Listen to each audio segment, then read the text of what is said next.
होती है। छूट देने के बाद भी विक्रेता को 20% का लाभ हुआ है।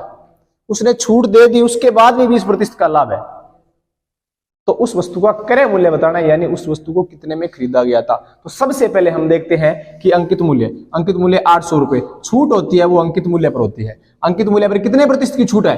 10%। अंकित मूल्य भी अपने आप में 100% होता है।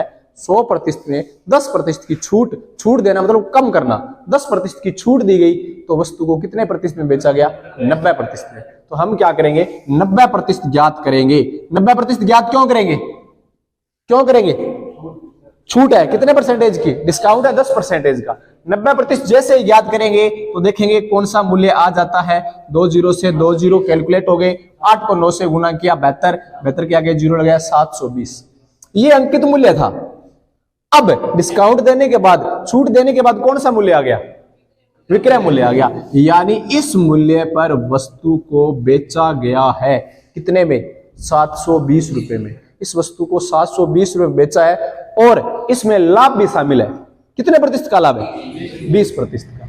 यानी वस्तु को खरीदा कितने में जाता है? कितने परसेंटेज में? 100% में। 100% में उसने वस्तु को खरीदी है, ऊपर लाभ और कमा लिया कितने का?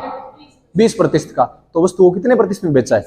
100% अपना क्रय मूल्य है प्लस 20% ऊपर प्रॉफिट है, तो कुल मिलाकर 120% में बेचा गया है। तो हम क्या करेंगे? इस 720 को 120% के बराबर रखेंगे। क्यों रखेंगे बराबर? क्योंकि 100% में खरीद के लेके आया, ऊपर 20% का लाभ कमाया। 100 तो क्रय मूल्य हो गया, ऊपर 20 प्रॉफिट हो गया। 100 और 20 कितने हो गए? 120। जो मूल्य जिस राशि के बराबर होता है उसको बट्टा में लगाते हैं और वस्तु का क्रय मूल्य पूछा है, क्रय मूल्य ज्ञात करना है। जो मूल्य ज्ञात करना होता है उसको कहां लगाते हैं? गुणा में लगाते हैं। तो इसमें क्रय मूल्य पूछा है और क्रय मूल्य होता कितने परसेंट है? 100%। ये लो जी, 100 से गुणा कर देंगे, अपना क्रय मूल्य आ जाएगा। देखते हैं कितना आता है। 1 0 से 1 0, 72 डिवाइड बाई देखो 12 है। 72 को 12 से काटेंगे तो 6 आएगा और 6 को 100 से गुणा कर दिया तो 600 रुपए। इस प्रकार इस वस्तु का जो क्रय मूल्य आएगा वो क्या आएगा? 600 रुपए आएगा। देखो, तो सबसे पहले देखो मूल्य, अंकित मूल्य दोबारा बता देता हूं। अंकित मूल्य 800 रुपए था, ठीक है।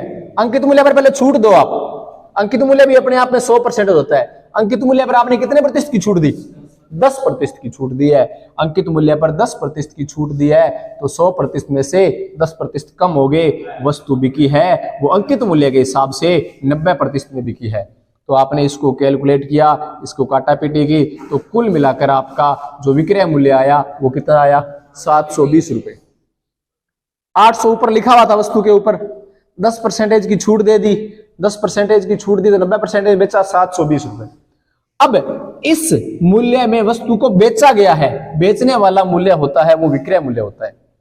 अब आपको देखना है तो इस सौदे में उसको हुआ क्या है? लाभ हुआ है। और लाभ कितने प्रतिशत का हुआ है? 20। वस्तु को 720 में बेचा है ना, तब लाभ हुआ है। तो वस्तु को 720 से कम में खरीदा हुआ था, है ना। अब आपने देखा भी उसको 20% लाभ हुआ है, तो क्रय मूल्य के हिसाब से उसने 120% रुपए कमा लिए। 100% तो क्रय मूल्य, वस्तु को खरीदे जाने वाला मूल्य, खर्चे वाला मूल्य, और ऊपर 20% लाभ। क्रय मूल्य के हिसाब से ये 120% हो गया। कौन सा मूल्य? ये विक्रय मूल्य। जो मूल्य जिस राशि या जिस प्रतिशत के बराबर होता है उसको बट्टा में लगाते हैं। 720 120% के बराबर है तो उसको बट्टा में लगा दिया। अब आपको ज्ञात क्या करना है? पूछा क्या गया लास्ट में? देखो, वस्तु का क्रय मूल्य ज्ञात करो। क्रय मूल्य भी 100% होता है। जो ज्ञात करना होता है उसको गुणा में लगाते हैं।